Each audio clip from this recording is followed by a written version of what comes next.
오늘 함께 묵상할 성경 말씀은 요한계시록 21장 1절에서 8절입니다. 요한계시록 21장 1절에서 8절 말씀입니다. 오늘은 3절과 4절 말씀을 읽겠습니다.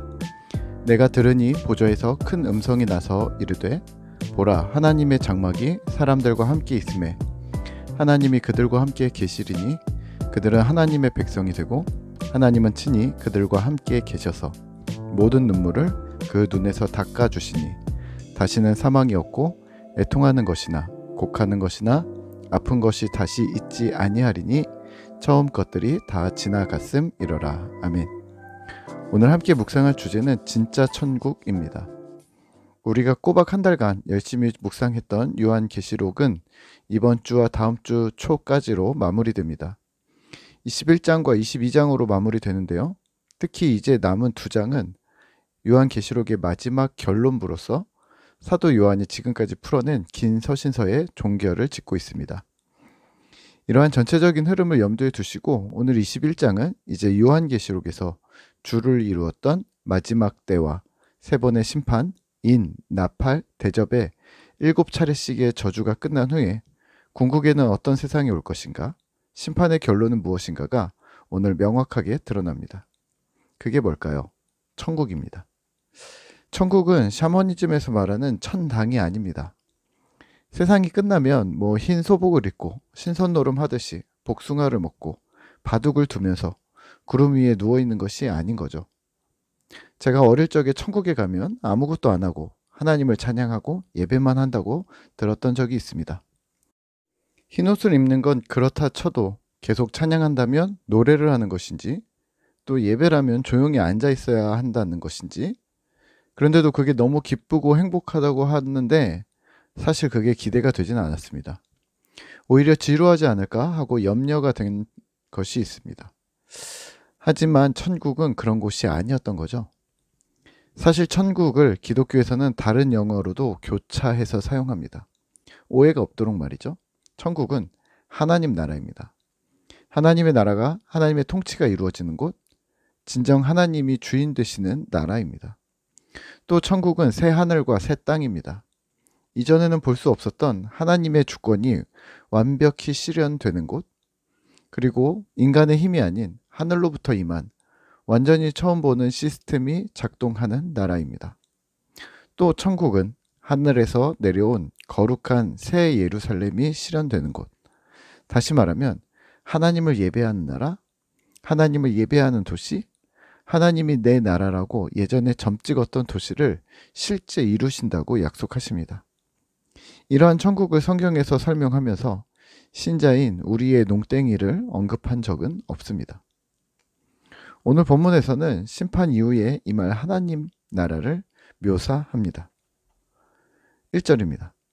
또 내가 새 하늘과 새 땅을 보니 처음 하늘과 처음 땅이 없어졌고 바다도 다시 있지 않더라. 아멘. 새로운 시스템의 나라가 옵니다. 그리고 그 시스템은 하나님이 주인이십니다. 하나님이 주인이신 시스템이 갖춰진 나라는 어떠할까요? 3절과 4절입니다.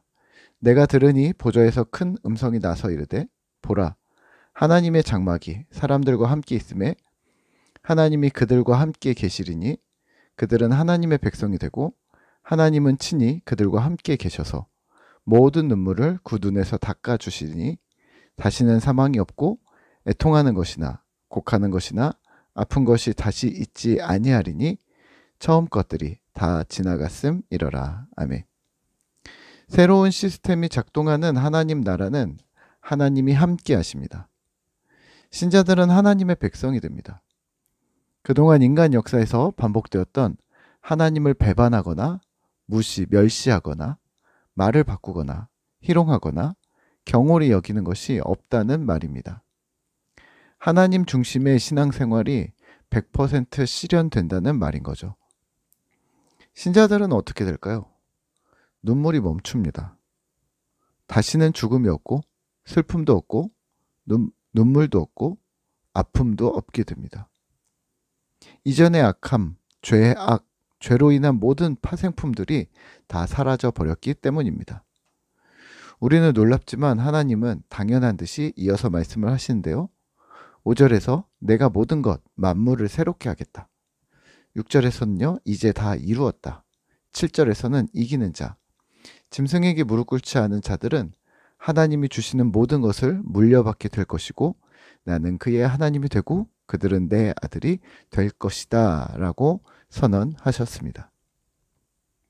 다시 정리할까요? 진짜 천국은 어떤 곳일까요? 장소일까요?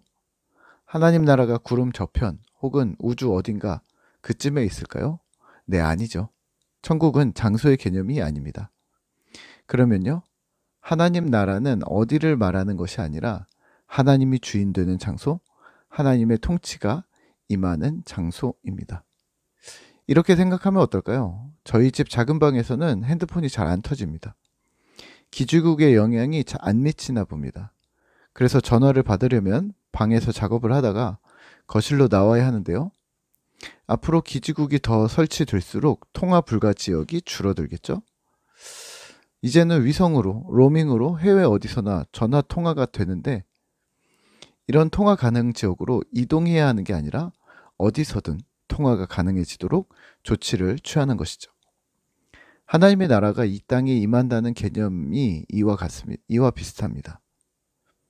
죽어서 가는 천국이라던가 할 일이 없이 빈둥거리는 신선 노름을 하는 곳이 천국이 아니라 바로 오늘 이 땅에서 현재를 살아가는 신자 개인과 그가 속한 일터, 지역 사회, 국가, 가정 등에 하나님이 함께 하시는 것이죠.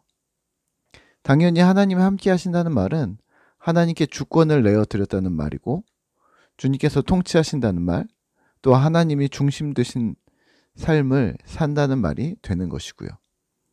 오늘 하루 우리는 무엇을 할까요? 신실한 신자가 되시기를 기도하겠습니다. 먼 곳에 있는 천국을 사모하면서 현재를 지옥처럼 살아가는 것이 아니라 지금 내가 어디에 있던 신자인 당신이 있는 곳이 하나님이 함께 하시는 곳, 하나님 나라가 이미 이루어진 곳임을 믿으며 오늘 하루 나의 말과 생각과 행동이 하나님의 다스림이 임하게 하여 진짜 천국을 현재 살아가는 신자가 되시기를 소망합니다.